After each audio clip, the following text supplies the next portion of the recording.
In this video, we show you how simple it is to transfer over your photos and videos with a USB cable and answer the question, is USB still a worthwhile option?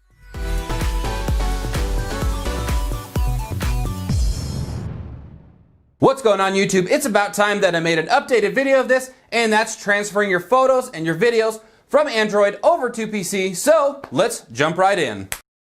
Like it or not, transferring over a USB cable is still a viable option. Why, you ask? That is because if you have a computer or a phone that doesn't have like a Wi-Fi connection, or you don't have a Bluetooth connection or anything like that, you can still just plug in the cable and transfer the photos or videos straight over. Before we get started, you're gonna want to obviously have three different things: phone, computer, and the USB cable. Now make sure that it does not only support the chargeability, which is basically every other cable, but it also has the ability to transfer the data. So how do you know if the cable that you have actually supports data transfer? If you plug it into the computer and you plug it into the phone, you're gonna get a message on the phone indicating that it wants to set up like a mass storage. You need to enable that, and then of course you'll get a connection and or driver installation on the computer. Best thing to do is just use the cable that came with the phone if you still have it. If it's an older phone, chances are you're not going to, but just look around and try different cables. Now, since I have already plugged in this phone, I'm not gonna receive the message that wants me to enable the MTP, which is the mass transfer protocol, or the mass storage device. So I'm gonna go ahead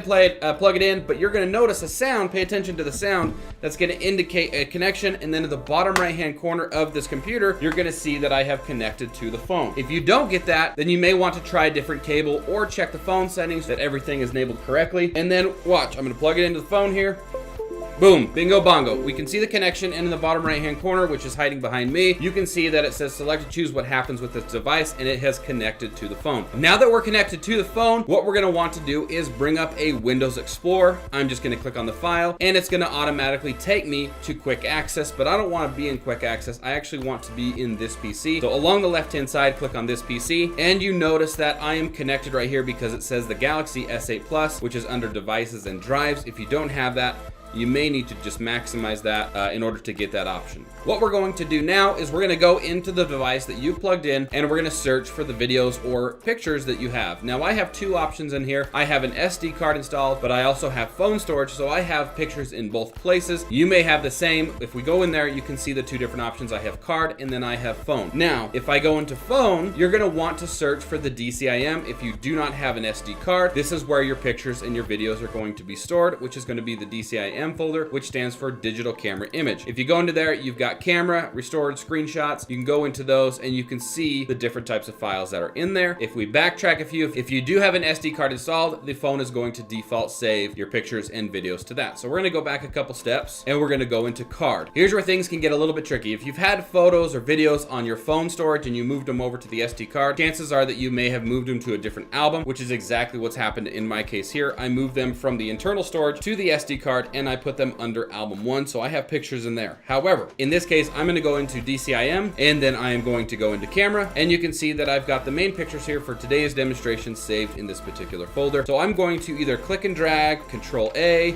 or if I just want to select individual ones, I can hold down Control and select individual ones, or I can click on one, click on Shift, and hold the other one, and it will select everything in between. I now have all of the pictures that I want selected. I'm just going to drag them and drop them into the pictures folder because I will worry about organizing and filing them later. So I'm just going to click on them, hold, and then I'm going to drag and drop them into my pictures over here on the left-hand side. So if we go into the pictures folder, you can now see that those pictures that I have transferred over are in this folder, and like I said, I will transfer them or organize them later. Now the reverse of this is, of course, if I want to transfer photos from my computer over to my Android phone, I'm going to locate where those pictures are. I'm going to typically just right click or select any of them that I have, and I'm just going to click on copy, find the phone, and then I'm going to navigate where I want these pictures saved. But since I've gone through and I have copied the ones that I do want to transfer over, I'm just going to right click in the space on the phone where I want those pictures and click on paste, and it's going to transfer them over, and it transferred nearly instant.